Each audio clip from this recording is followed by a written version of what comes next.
Hello everybody and welcome back to my channel. My name is Danielle, just in case you didn't know. Now you do know. And today we're going to talk about why I stopped making sewing tutorials.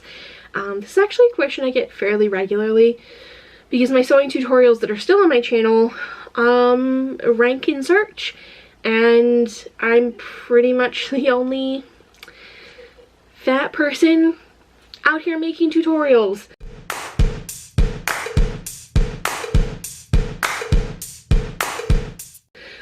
At least like same size as me, so I get quite a bit of traffic off of those, and then people start watching back everything else that's on my channel and like, I'm really confused, and it's okay to be confused. It's okay. So let's just have a chat. I've written out my thoughts. I'm gonna go through them and we'll just talk about it. Oh, side note, I'm wearing my Fat and Vaxxed shirt.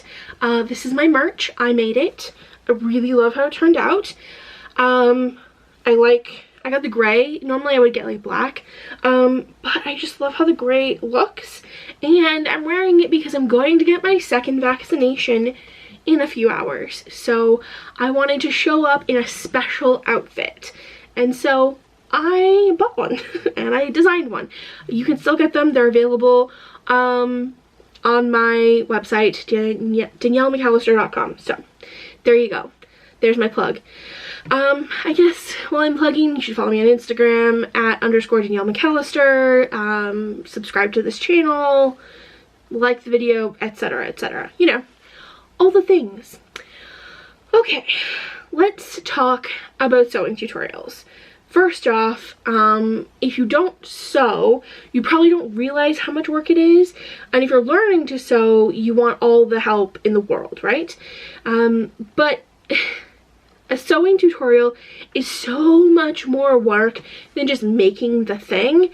And yes, this entire video is going to come across like I'm complaining. And I'm not complaining, I'm just explaining why the things that made me stop making them and what overwhelmed me so much. So they're a lot of work. They're a lot of freaking work. It's not just like cutting the thing out, you know, adjusting the pattern, sewing. It's getting particular angles, and it's making sure that you can see what I'm doing, and making sure the lighting is good, making sure you can hear me, then like voiceovers afterwards, and putting all the text on the screen. And also, I'm one person filming, just me, and a lot of people who film have at least someone else to get other camera angles, whether it's their boyfriend or an assistant or somebody, right?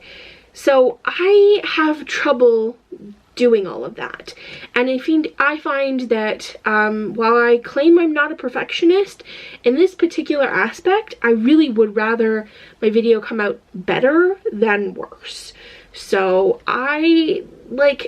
it was so much time to get all those angles, and I just wanted to make the thing. I didn't necessarily have to record it every time I made something. So yes. Another thing is I wanted to make more advanced things. So I wanted to make things with collars and more complicated, and sleeves and more interesting details and things like that. But I felt like I couldn't do that because all of the requests I were getting were for very beginner things. Like someone asked me how to thread a sewing machine, and your sewing machine is numbered. You go step here, step here, step here, here, up. Like it's over, down, up kind of thing. Like it's so easy, and there's instructions that come with it. It's those sorts of things that are super easy to Google, that already exist, that people were asking me for, and that just felt like it was not a waste of my time, but it just felt like I was sort of stuck in this, I must always make something that only beginners can do, or like everybody could do, but it's geared towards beginners. And I really, I wanted to be able to make way more advanced things, and I didn't necessarily want them to be entirely instructional. I just wanted to be like, hey, I made this thing, isn't it cool? This is sort of what I did, right? People were also demanding things that I would never make or didn't need in my wardrobe, and I am not going to be one of those people that just makes it because someone asked me to make it. If I'm not going to wear it, then I'm not making it, because then it's just sitting here and it seems so wasteful to do that. I don't know anybody else who is also my size, and I have to make it in my size because I need to be able to try it on in the video, get video of it, and then what do I do with it? I just have this closet full of stuff I made that seemed very wasteful, and I refuse to make clothes that I will never put on my body again after the video. I touched on this a little bit, but I felt like my space and my filming skills were just not good enough, especially when I first started.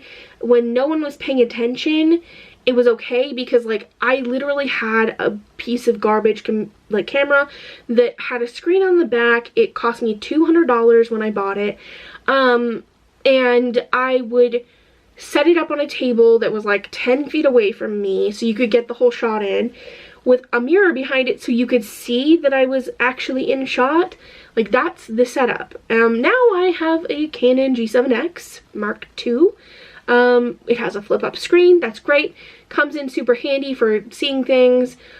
But at the time when I was making tutorials, I didn't have this, and it was very difficult. I also, I eventually did get like a Canon Rebel T6i, which had a flip out screen as well. That was great, but it was huge, and it just felt very overwhelming. I barely knew how to work it and how to get the lighting right, and it was just a lot. And you guys know my space is never clean, and people comment on that all the time. So like, they somehow reason that it's okay because I've let you into my space to comment on how tidy it is. One person, I can almost quote them directly, said, "Girl, clean your room.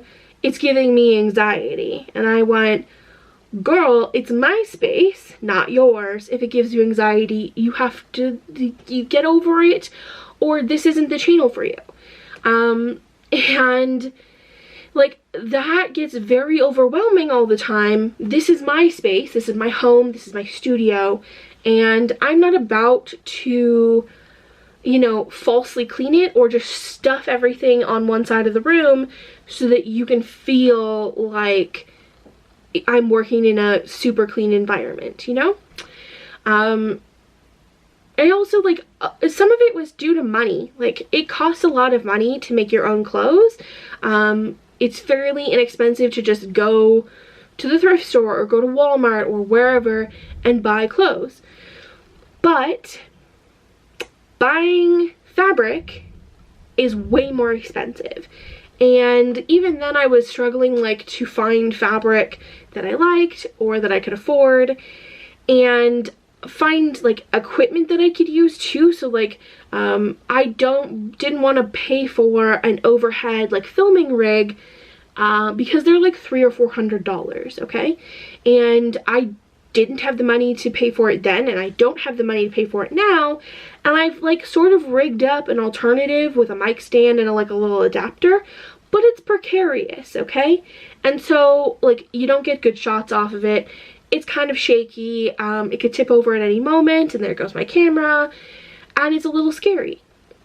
Also, because I'm one person, I can't see that I'm actually filming the back of my head, and you know, it's all these things. So a lot of it came down to imposter syndrome and how much of it and how much I still have, because I have never been told, "You're really good at this, you'd be a great designer." I've always been told, "You can't be a fashion designer, no one's gonna take you seriously, you're fat, no one will buy clothes from you," etc., right? I think like I have a special insight into making clothes for fat people because I am fat, and I think that gives me a different perspective to things. But there's so much imposter syndrome in my head that's going, "You'll never be good enough, everyone's setup is always better, everyone's space is always nicer, they get nicer fabric than you, there's always looks better, the finishes are better." Honestly, they probably don't even show you all of the mistakes and all of these things, right? And I think, like, in my mind, it needs to turn out perfect the first time, and if it doesn't, then it's not good enough and I won't show it to anybody. And that got super overwhelming to constantly feel like I was failing. There was also the fact that like I started making sewing videos, but I didn't want to only make sewing videos. And so I gained a little bit of an audience, a few thousand people, who were here for the sewing, right? And it felt very pigeonholed, and I knew that I couldn't make a new thing each week, and it made it very hard to be consistent because I couldn't afford to be sewing new clothes every week. I didn't have the time because I was working full-time. Like, I had other things going on in my life that meant that I couldn't devote all of my time and attention to sewing clothes all the time. And I wasn't making any money off of YouTube to pay for all of the things.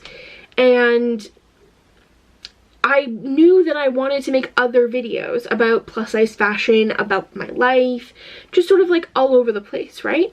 And you've seen my channel if you've been here before.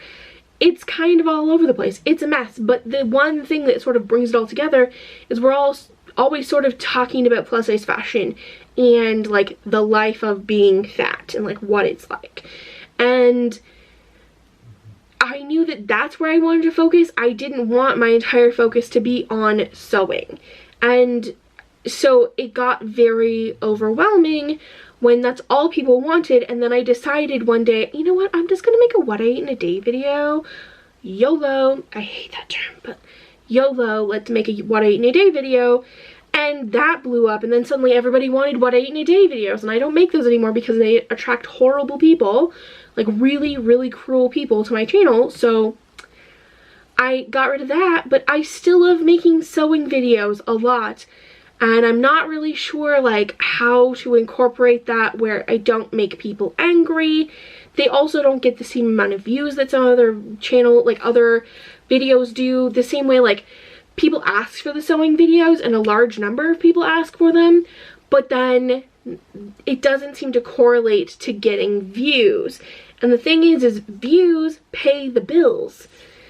And like, you know, when you rely on YouTube AdSense to make you money, you kind of have to find like the sweet spot of like what makes me happy, what videos can I make regularly, what videos can like I afford to make, and what ones actually people watch, you know? Even now, with doing the occasional sewing video or sewing themed video, people get almost aggressive with their requests. Sometimes they'd be like, hey, maybe give me some suggestions on something that you would like to see made. People are like, make this, make this, make this. And they list off like a whole wardrobe of things. And like, there's not even like a please, a thank you, or this was so great. They just immediately like shoot off ideas into the internet. And then I get mad when I don't make it, or when I say, you know, these are great, but I don't need this, I don't know how to make that, and I don't want to make the other thing. Because if I get suggestions, sometimes it triggers things in my mind of, oh, I could make something like that, and I would really like to make something like that. And so the suggestions are helpful, but it feels like people forget there's a human on the other side of this who has to read these comments and respond. And if I get told I'm defensive one more time on the internet, I don't know, I am really irritated by it. So anyway, I would love to make like more like vlog style sewing videos where it's basically just me making the thing for myself, but like taking you along on the adventure. Because let me tell you, when you are making it up as you go along, it is an adventure. I have a sewing video coming soon. It's not instructional at all. It's sort of like I want to see if I can do this thing, and we're going to use these things to do it, and if you want to do it too, you can. I look forward to you guys seeing that, because it's taken me, I've been working on it for like 3 weeks now, because I can only work on it in like bits and pieces. So yeah, I'm really excited for you guys to see that and see how it turns out. I don't even know yet, so we'll see. There's also like the aspect of, I want you guys to try this and not relying on me entirely for all of the directions. Because a lot of what I do is just sort of like trying it, and if it doesn't work out, I try something else. And you know that term, like I hate it when people say this to me, but Google is free. And I know I live on Google because I live on YouTube, like my videos. And you probably Googled to get here, but there is information out there that will tell you the very basics. And I don't need to include those, and I kind of need to remember those. Like, you don't need to be like, thread your machine, you know, I don't need to include those.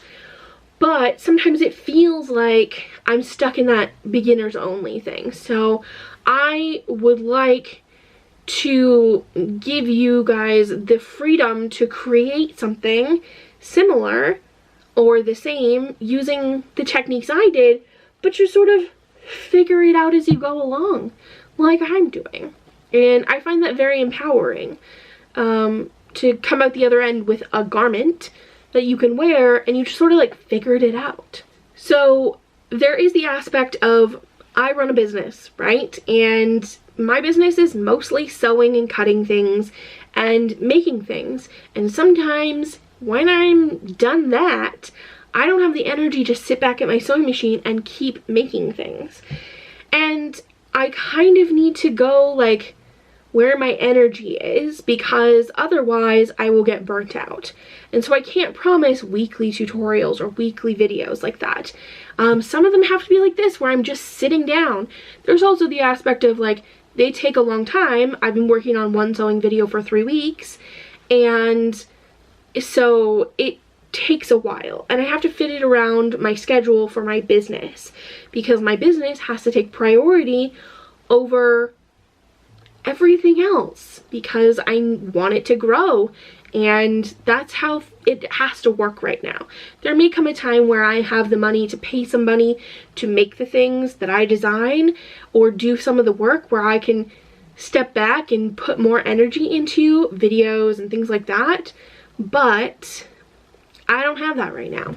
And like, I guess I've, over all of this and through other things I've done, you know, in real life, I've learned I don't want to be a teacher. I love helping people, but I don't want to be there step by step going, first you need to do this, then this next step, now you need to stitch this together. I don't want to do that. I don't want to teach sewing lessons. I don't want to put together a course. I would, at least not that's like super instructional. I would be more inclined to provide sort of like the freedom to dream and learn and do and experiment, but I don't want to be there like, these are the fundamentals. Yeah,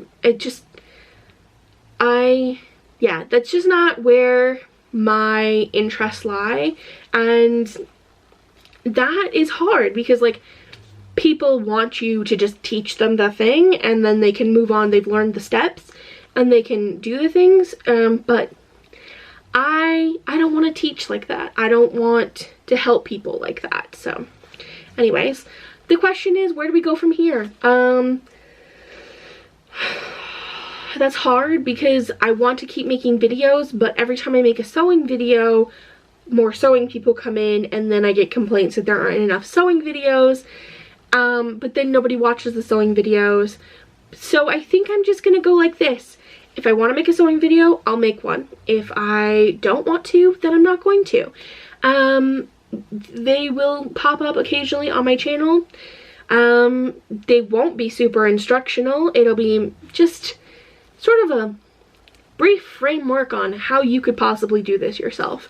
But there will not be any measurements or anything like that. I will probably include patterns that already exist, because I don't want to teach pattern making to people. And I'm gonna make videos that make me happy, but also possibly interest you guys. But yeah, anyways, if that sounds even remotely interesting to you, I encourage you to subscribe and stick around and hang out, because we're gonna be doing some fun things, and we're in this adventure together, I guess. Thank you all so much for hanging out with me. I appreciate you listening to me ramble for 20 minutes. If you have any questions, leave them in the comments, and I will see you guys soon. Bye!